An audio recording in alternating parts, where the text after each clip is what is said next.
In my case, looking at the doctrines as opposed to the morality, I found, to my sort of teenage excitement, because many teenagers like to rebel, that I couldn't subscribe to any of the articles of the Church of England or of the Calvinistic churches. And as naughty little boys, we used to tease the school chaplain with questions. How can God be three in one at the same time? Is there anything that could be three in one at the same time?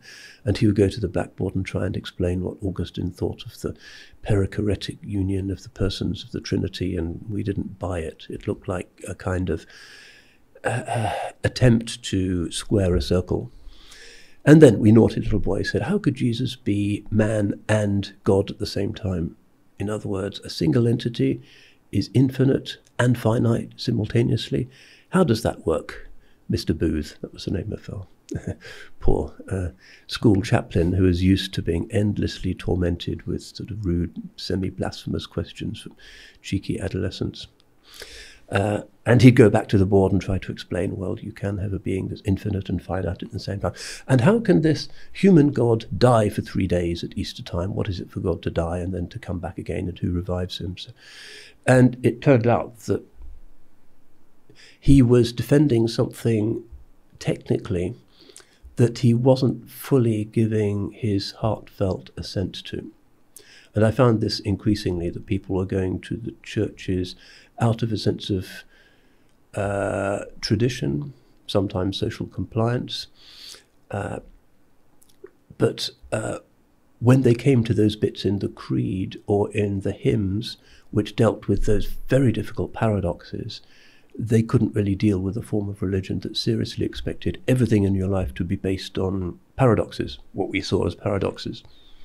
So I became, as many in the 70s did, a kind of seeker, exploring Eastern spiritualities, looking into different religions, spending time as an undergraduate in Cambridge, drinking lots of black coffee with like-minded, earnest friends, into the small hours, talking about the Vedas, talking about Buddhism, talking about Taoism, talking about secular philosophies. Marxism was still a thing back then, very much so.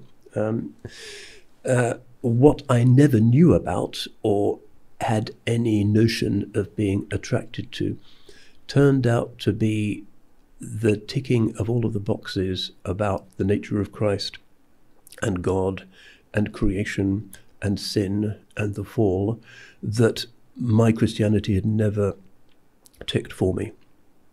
That we're all collectively guilty for the sin of Adam, and therefore God himself has to suffer because we can't do enough to extricate ourselves from all of that sort of standard church talk, which we had mocked as teenagers. It was a very secular school, very few kids, even though we had big church services in Westminster Abbey with the organ and the processions and every day, but the reality was not in it. Except apart from a righteous remnant, I suppose, who did purport to accept these paradoxes. But I was never somebody who was looking to reinvent myself, to do a kind of Lawrence of Arabia or to inhabit somebody else's identity.